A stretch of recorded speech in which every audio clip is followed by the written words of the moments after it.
Bonjour et bienvenue dans ce nouveau vlog. Aujourd'hui je suis à Las Palmas de Grande Canarie et je vais vous montrer tout ce qu'on peut faire dans cette ville avec 20 €. Moi, c'est Natacha. J'aime voyager sur tous les continents et c'est pas une pandémie qui va m'arrêter. Je suis en train d'arriver à Athènes. Là vous voyez le soleil se coucher. Ça y est, je viens d'arriver à Monaco. Cette fois, c'est aux Canaries que j'ai posé mes valises. Du sommet d'un volcan en activité aux plages de rêve, suivez-moi dans ces nouvelles aventures. Bonjour et bienvenue dans ce nouveau vlog. Aujourd'hui je suis sur l'île de Grande Canarie, plus précisément dans sa capitale qui est Las Palmas. Je suis chez Montesol. En fait ils font des chocolats, des churros comme chocoladés depuis près de 90 ans.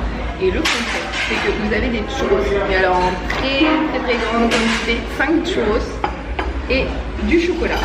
Et le chocolat il est extrêmement épais, je peux pas vous montrer sinon ça va pencher. Et du coup le concept c'est de prendre le churros et de le tremper dans le chocolat. En fait c'est du vrai chocolat, c'est-à-dire qu'ils ont vraiment fait fondre une tablette de chocolat dans du lait. Donc c'est du vrai chocolat chaud et les churros sont hyper moelleux. Ils sont trop. Là je me rends au marché parce qu'en fait je vais rester dans cette ville pendant 4 jours et il faut absolument que je fasse des courses et par chance le marché se trouve à moins de 3 minutes à pied de chez moi et du coup j'ai des courses à faire.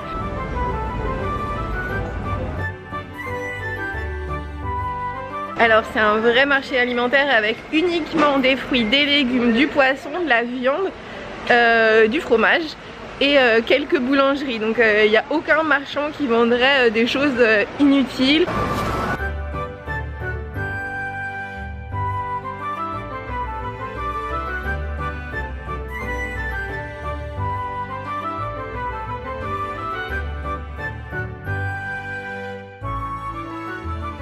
Alors je viens de faire des tonnes d'achats, je vous montrerai quand je serai chez moi. J'ai acheté des tonnes de fruits pour 10 €, j'en ai des tonnes. Et j'ai acheté du fromage et là je sais pas trop, je vais essayer d'acheter des œufs aussi. Je vais voir si je peux acheter du jambon et je vais voir s'il n'y a pas quelque chose de bon aussi à acheter dans une boulangerie. Alors voici mes achats du marché. Donc j'ai des abricots, un poivron, une bonne part de pastèque, des bananes et un concombre pour 10 €, enfin 9,55 €. Et j'ai ces 3 parts de fromage pour 5 €. Donc ça c'est un fromage typique de Fuerteventura, donc des Canaries. Et ça c'est du queso des Flores et ça c'est carrément typique de l'île sur laquelle je suis. Et donc je vais goûter tout ça tout à l'heure.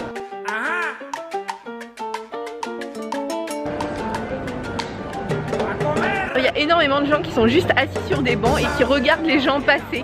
C'est quand même une activité particulière mais je trouve ça cool. C'est trop mignon.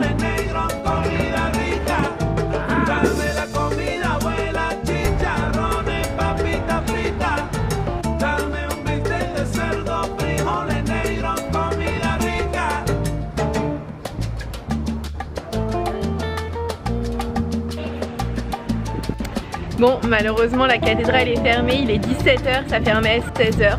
Tant pis, ce sera pour une prochaine fois.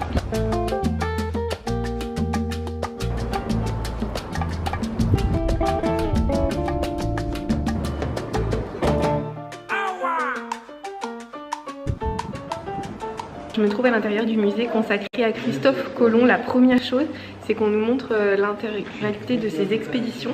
Donc là, il y a des cartes, 4 cartes, parce qu'il est allé 4 fois aux Amériques. Alors, voici le bateau qui s'appelle la Santa Maria. Voici la Pinta, qui est un bateau beaucoup plus petit. Voici la Niña. Je vais vous montrer l'intérieur de la Niña, parce qu'ils l'ont reproduite ici en grandeur réelle. Alors là c'est comme si j'étais à l'intérieur du bateau de Christophe Colomb. Il ne fait que 20 mètres carrés et en fait tout le monde dormait sur le pont à l'air libre et Christophe Colomb était le seul à avoir un lit, un bureau, une chaise et à pouvoir s'abriter. Les autres dormaient dehors. Alors ça c'est les lignes de démarcation entre le Portugal et l'Espagne à cette époque. Ils ont tracé 370 000 marins jusqu'ici. Ça c'est pour le Portugal, ça du coup c'est pour l'Espagne et l'Espagne était autorisée à traverser les eaux portugaises pour aller chez eux. Le musée se situe dans une très jolie maison traditionnelle canarienne avec 2 patios et rien que de visiter le musée c'est intéressant pour voir une vraie maison canarienne d'origine.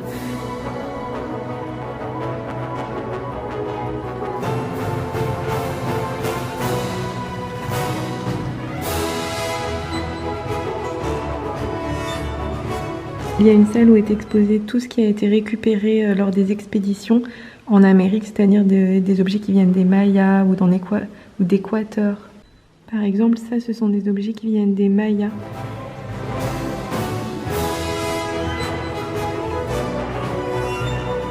Ils ont fait une gigantesque maquette de l'île en relief. Et ce qui est très intéressant, c'est qu'on peut très bien voir cette partie qui est verte et cette partie qui est complètement aride. Et ça, c'est lié au vent et au climat. Et là, vous voyez les plages du sud qui sont très arides, sans pluie, idéales pour les touristes allemands. Et là, le nord, là où il y a les vrais habitants, les villages, etc. Et enfin ici, Las Palmas, qui est la capitale. Je sors du musée de Colón qui se trouve juste derrière moi et je me promène dans le quartier qui s'appelle le quartier de la Vegeta. En fait, c'est le quartier original de Las Palmas. Ce quartier est juste trop beau, j'adore ce quartier.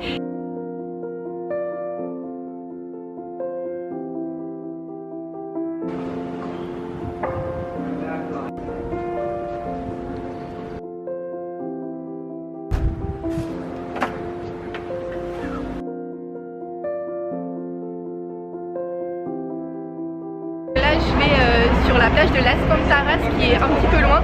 Du coup j'ai pris un bus public, j'ai rien filmé parce qu'il a fallu que je cours pour la voir. En tout cas bah voilà, on va voir du coup la plage de Las Cantaras pour ce soir.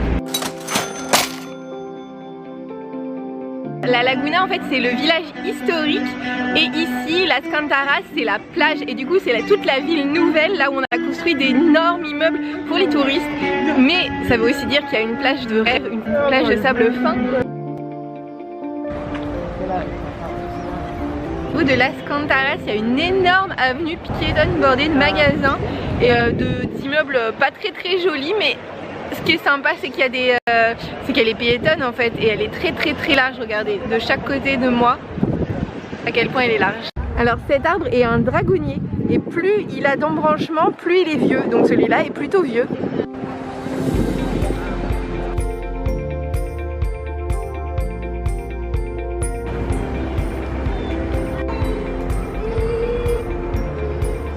Sur la plage des Alcaranaveras, c'est un petit peu dur à dire, je sais pas qui a inventé ce nom mais bon.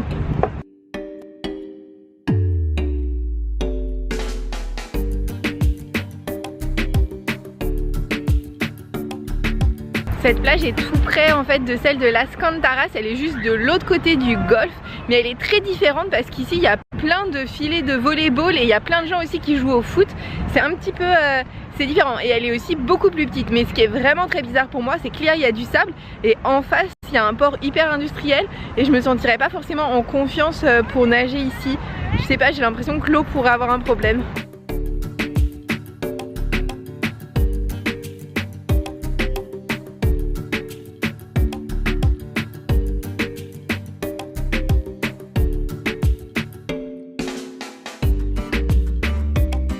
Alors je suis en train de me promener le long de la très longue promenade de Las Cantaras.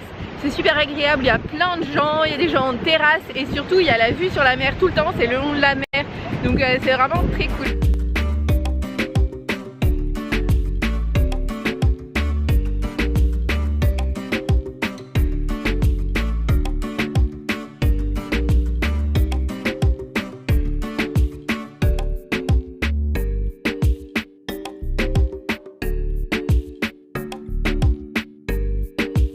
Tout autour de la plage, il y a des petits restos là qui longent. Alors cet endroit me donne une sensation tellement différente du centre-ville. Ici c'est vraiment les vacances quoi, c'est la plage, j'entends la mer, les gens sont en train de se baigner, il y a des petits bateaux partout. C'est vraiment totalement différent.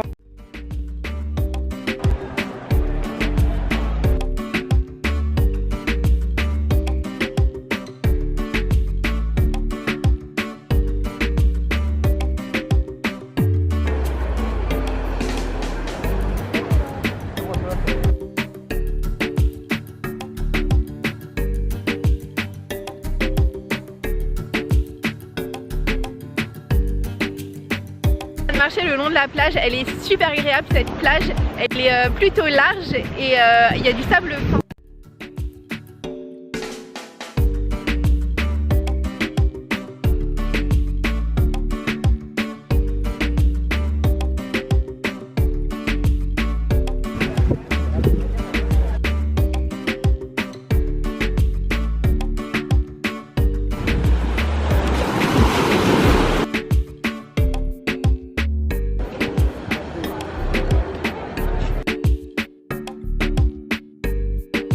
quitté la promenade après 2 heures, c'était trop bien, ça fait tellement vacances de se balader comme ça au bord de la mer. Il est temps pour moi d'aller dans un resto de tapas. Je viens de sortir du resto, en fait il se trouvait juste derrière moi dans le marché couvert. Le marché couvert est genre ultra sympa, le resto était très bien. En fait c'était juste un truc sur le pouce mais c'était cool, il y avait des croquettes de cresson. Par contre on sentit pas vraiment le goût du cresson, c'est un peu le problème. En revanche l'aioli au gofio était trop bon, c'était carrément meilleur que l'aioli à la française sans gofio. Voilà, le gofio en fait c'est la farine spéciale qui existe que ici, c'est un mélange de farine de maïs et d'orge. Et en fait ça vient des Ganches qui était le peuple qui existait là avant les Espagnols, et en fait ils ont cette farine et ils l'ont conservée et ils l'utilisent dans plein de façons dans la culture canarienne, dont cette façon que j'avais jamais goûté encore qui est dans l'aioli. Voilà, et donc c'est la fin de ce vlog. Comme vous voyez j'ai dépensé moins de 20 € pour toute ma journée, et pour ça en fait j'ai commencé par acheter pour 2,50 € des churros avec du chocolat. Je suis allée dans un musée pour 4 €.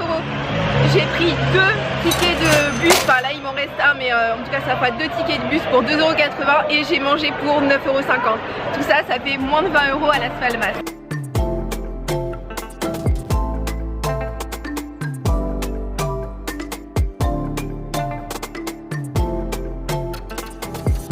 D'avoir regardé ce vlog jusqu'ici, n'hésitez pas à le liker si vous l'avez aimé et à vous abonner pour voir celui de la semaine prochaine. Moi il faut que je monte dans mon bus et que je rentre parce qu'il commence à être un petit peu tard. En fait je me suis décalée au mode espagnol, ce qui fait que je mange le midi à 15h30 et le soir à 22h. Tout va bien, allez il faut que j'aille dormir.